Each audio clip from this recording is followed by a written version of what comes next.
عنديش مواصفات، ما عنديش يعني مواصفات. مثلا تحب الاسمراني أنا ولا الابيضاني بقى اللي هو شعر اصفر والكلام ده؟ ما يعني بعملش كل بنت بصراحه، انا ما بعملش للشعر الاصفر ولا يبقى اسمراني.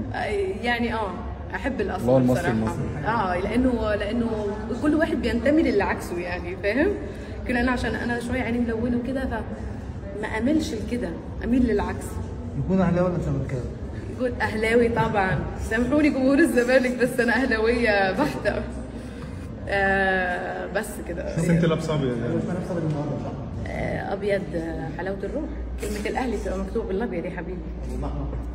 الاحمر اهلي، انا اهلاويه. بص اللي يعرفني عارف ان انا اهلاويه صريحه، ما بهزرش.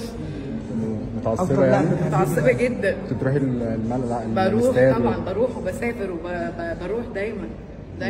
بتعرفي مين من اللعيبه المميزين في الاهلي؟ ايه؟ بتعرفي مين من اللعيبه المميزين في الاهلي؟ اعرف مين؟ الاهلي.